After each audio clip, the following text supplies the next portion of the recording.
안녕하세요. 직장인 투자자 A입니다.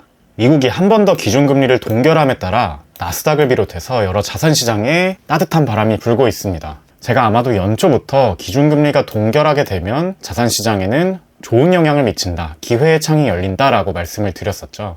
게다가 지금 보면 미국의 10년물 금리도 5%를 찍고 빠르게 내려오면서 현재 4.574%를 기록하고 있습니다. 이와 함께 달러의 가치를 나타내는 달러 인덱스도 107에서 105로 빠르게 내려오고 있죠. 미국의 금리가 동결되고 10년물 금리는 내려가고 달러 가치도 내려간다. 그렇다면 돈의 반대에 있는 자산의 가치는 그만큼 상대적으로 올라가는 효과가 생기고, 이로 인해 나스닥도 빠르게 급반등하고 있는 겁니다. 10월 말에 극단적 공포 상태에서 벗어나서 모든 거시경제 상황이 단기적으로 자산시장에 좋게 작용을 하고 있는 모습이죠. 저 역시도 이 금리가 계속해서 동결되어 있는 기간 동안, 즉 다음해 5월이나 6월 때까지는 자산시장에 긍정적인 영향을 미치겠다라는 기본 전제는 여전히 변함이 없습니다. 그럼에도 불구하고 저는 가지고 있던 코인들의 25%를 오늘 분할 매도했는데요. 오늘은 그 이유에 대해서 설명을 드리면서 앞으로 중장기적인 뷰부터 단기적인 뷰까지 저의 관점을 공유드리고자 합니다. 제가 지난 영상에서 말씀드린 것처럼 저의 비트코인에 대한 향후 2, 3년의 장기적인 뷰는, 우리는 전체 상승장의 10분의 3에서 4 정도 밖에 오지 않은 상승장의 초반에 있고, 그래서 향후 2, 3년 길게 보면 비트코인은 상승장을 지속할 확률이 높다라는 게 기본 뷰였죠. 그러나 향후 6개월 정도의 중기적 뷰는 변동성이 확대될 것이며 언제든 큰 조정을 줘도 이상하지 않기 때문에 지금부터는 조금 조심해도 전혀 나쁠 것이 없다 라고 말씀을 드렸습니다. 그래서 포지션을 신규 진입하는 경우에는 급락에 대비할 수 있게 언제든 손절을 짧게 잡고 매수 포지션을 들어가는 것이 좋겠다라는 의견을 드렸었죠. 그 이유는 현재 10년물 국채금리 하락과 관계없이 경제적인 상황이 점점 둔화세를 보이고 있고요. 지금 자산시장에 분명히 단기적으로 좋은 환경이 펼쳐진 것은 맞지만 그 이후에 금리가 인하될 때는 급락하는 모습이 과거에 여러 차례 보였기 때문에 지금 상승을 하더라도 금리 인하 전까지의 반짝 상승장의 가능성이 높다고 보기 때문입니다. 지금 굉장히 눈여겨보셔야 할 것이 바로 어제 나왔던 경제지표 발표인데요. 이 11월 3일 금요일에 발표되었던 대부분의 주요 미국 경제지표들이 다 파란불을 띄었습니다. 파란불은 경기 둔화 신호를 나타낸다는 것이고요. 빨간불이 경기 호조 신호를 나타낸다는 것입니다. 그런데 여태까지 발표들에서는 하루에 여러 지표들이 발표될 경우 거의 빨간색과 파란색 발표가 5대5 정도로, 반반 정도로 발표가 되어 왔는데요. 이렇게 대다수의 지표가 다 파란불이 뜬 건 지난 몇 달간 볼 수가 없었던 처음 일어난 현상입니다. 그만큼 경기 둔화 신호가 이제는 지표로도 서서히 나타나기 시작했다라고 볼 수 있고, 이에 맞춰서 금리 인하 예상 시기도 원래는 6월 12일에 인하가 될 것이라고 하는 것이 지배적이었는데 이제는 5월에 인하될 것이다 라고 금리 인하 신호가 조금 더 앞당겨졌습니다. 그만큼 경기 둔화가 이제 눈에 보인다는 거고요. 더불어서 미국뿐만 아니라 유럽, 그리고 영국 중앙은행도 기준금리를 동결하고 있습니다. 현재 우리나라 경제지표들도 굉장히 안 좋은 상황인 건 여러분이 피부로 체감을 하실 텐데요.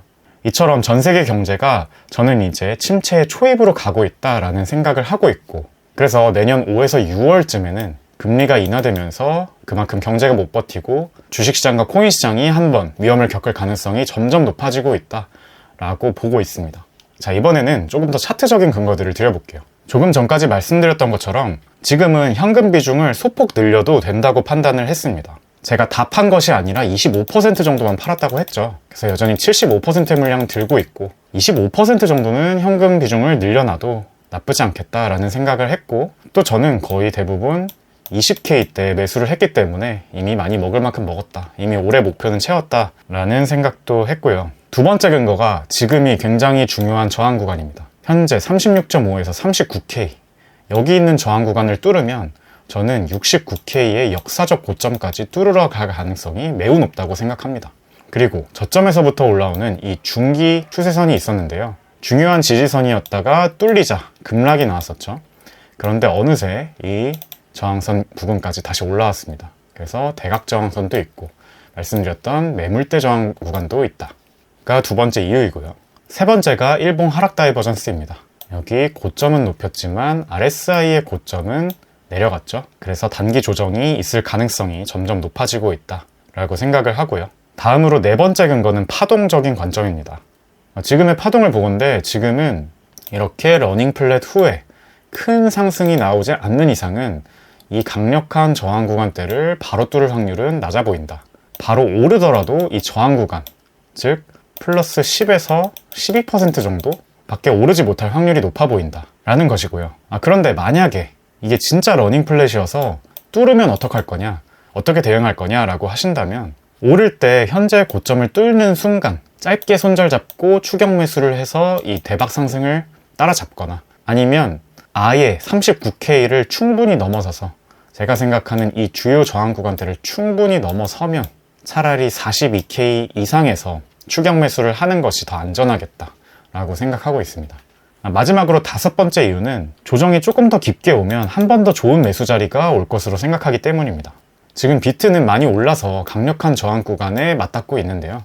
반면에 이더는 비트 대비 최근에 많이 못 올랐고, 지금 차트의 모양을 보건대 이렇게 한 번의 상승 파동 이후에 정석적으로 평행 채널에 ABC 조정을 만들어줬고 재차 상승하고 있는 상황입니다. 그런데 이 저점을 만드는 구간에서 일봉상 상다 중첩이 걸렸죠. 강력한 추세 전환 신호기 때문에 이더가 바로 오를 수도 있고, 아니면 한번 짧게 조정을 1730불 정도까지만 준다면 이 부근은 차트에 있어서 이렇게 넥라인의 지지 구간이기도 하고, 또 이 상승에 대한 0.38이 되돌림 구간이기도 합니다. 그래서 반등 나올 가능성이 좀 높은 자리라고 보기 때문에, 만약에 정말로 이번에 조정을 짧게 한번 준다면 현금화했던 돈을 가지고 이번에는 비트코인보다는 이더리움 위주로 한 번 더 매수할 찬스가 나오겠다. 그래서 그냥 바로 오르면 할 수 없지만 이미 가지고 있는 물량으로 이득을 보면 되지만, 만약에 한 번 더 내려온다면 손절 짧게 잡고 매수해볼만 하겠다 라는 매매 전략을 가지고 있습니다. 자, 요약하면 향후 2에서 3년 여전히 상승장 가능성 높다. 하지만 단기적으로 6개월은 분명히 지금 상황이 좋은 부분도 있는 게 맞지만 변동성이 커질 수 있고 경제 위기의 가능성도 점점 높아지고 있기 때문에 조심해서 나쁠 것이 없다. 따라서 코인의 비중을 기존에 100% 가지고 있었다면 25% 정도 현금화해서 75%만 남겨놨다. 이 현금화했던 돈은 이번에 짧게 조정을 주면 이더리움 위주로 매수해서 추가 상승 한번 노려볼 수 있겠다. 단 손절은 짧게 해서 리스크 관리하자입니다. 오늘 영상은 여기까지고요. 도움이 되셨다면 구독, 좋아요, 알림 설정 부탁드리겠습니다. 좋은 밤 되시고요. 좋은 주말 보내시길 바라겠습니다. 직장인 투자자 A였습니다.